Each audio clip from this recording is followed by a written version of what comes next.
O estado físico e moral dos seres vivos é perpetuamente o mesmo em cada mundo? Não. Os mundos também estão sujeitos à lei do progresso. Todos começaram como o vosso, por um estado inferior, e a própria Terra sofrerá idêntica transformação. Tornar-se-á um paraíso quando os homens se houverem tornado bons. Haverá mundos onde o espírito, deixando de revestir corpos materiais, só tenha por envoltório o perispírito? E mesmo esse envoltório se torna tão etéreo que para vós é como se não existisse. Esse o estado dos espíritos puros. Parece resultar daí que entre o estado correspondente às últimas encarnações e a de espírito puro, não há linha divisória perfeitamente demarcada, não? Semelhante demarcação não existe. A diferença entre um e outro estado se vai apagando pouco a pouco e acaba por ser imperceptível, tal qual se dá com a noite as primeiras claridades do alvorecer. A substância do perispírito é a mesma em todos os mundos? Não. É mais ou menos etérea. Passando de um mundo a outro, o espírito se reveste da matéria própria desse outro, operando-se, porém, essa mudança com a rapidez do relâmpago. Os espíritos puros habitam mundos especiais? Ou se acham no espaço universal sem estarem mais ligados a um mundo do que a outros?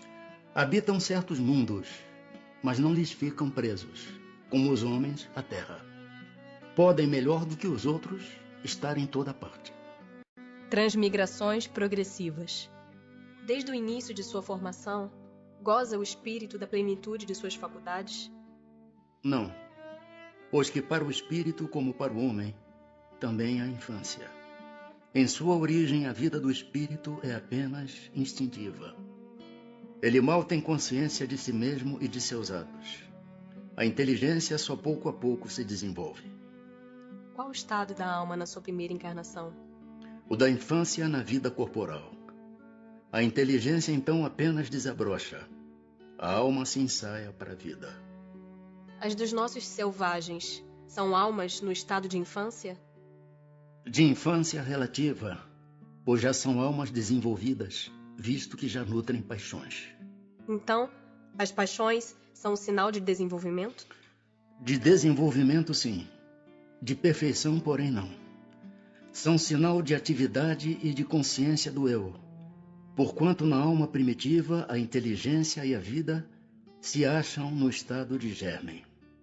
Pode alguém, por um proceder impecável na vida atual, transpor todos os graus da escala do aperfeiçoamento e tornar-se espírito puro, sem passar por outros graus intermédios? Não, pois o que o homem julga perfeito, longe está da perfeição. Há qualidades que lhe são desconhecidas e incompreensíveis. Poderá ser tão perfeito quanto o comporte a sua natureza terrena, mas isso não é a perfeição absoluta. Dá-se com o espírito o que se verifica com a criança, que por mais precoce que seja, tem de passar pela juventude antes de chegar à idade da madureza. E também com o enfermo que, para recobrar a saúde, tem que passar pela convalescença. Demais, ao espírito cumpre progredir em ciência e em moral. Se somente se adiantou num sentido, importa se adiante no outro, para atingir o extremo superior da escala.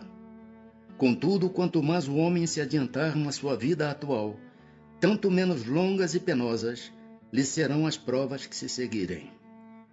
Pode ao menos o homem, na vida presente, preparar com segurança para si uma existência futura menos prenhe de amarguras? Sem dúvida, pode reduzir a extensão e as dificuldades do caminho. Só o descuidoso permanece sempre no mesmo ponto. Pode um homem, nas suas novas existências, descer mais baixo do que esteja na atual? Com relação à posição social, sim. Como espírito, não. É possível que em nova encarnação a alma de um homem de bem anime o corpo de um celerado? Não, visto que não pode degenerar. A alma de um homem perverso pode tornar-se a de um homem de bem? Sim, se arrependeu. Isso constitui então uma recompensa. A possibilidade de se melhorarem noutra existência não será de molde a fazer que certas pessoas perseverem no mau caminho, dominadas pela ideia de que poderão corrigir-se mais tarde?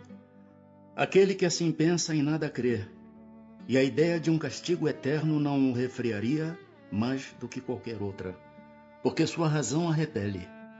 E semelhante ideia induz à incredulidade a respeito de tudo. Se unicamente meios racionais se tivessem empregado para guiar os homens, não haveria tantos céticos. De fato, um espírito imperfeito poderá durante a vida corporal pensar como dizes, mas liberto que se veja da matéria, pensará de outro modo, pois logo verificará que fez cálculo errado. E então, sentimento oposto a esse trará ele para a sua nova existência. É assim que se efetua o progresso, e essa a razão por que na Terra os homens são desigualmente adiantados. Uns já dispõem de experiência que a outros falta, mas que adquirirão pouco a pouco. Deles depende o acelerar-se-lhes o progresso ou retardar-se indefinidamente. Não podendo os espíritos aperfeiçoar-se a não ser por meio das tribulações da existência corpórea, segue-se que a vida material seja uma espécie de crisol ou de depurador por onde tem que passar todos os seres do mundo espírita para alcançarem a perfeição?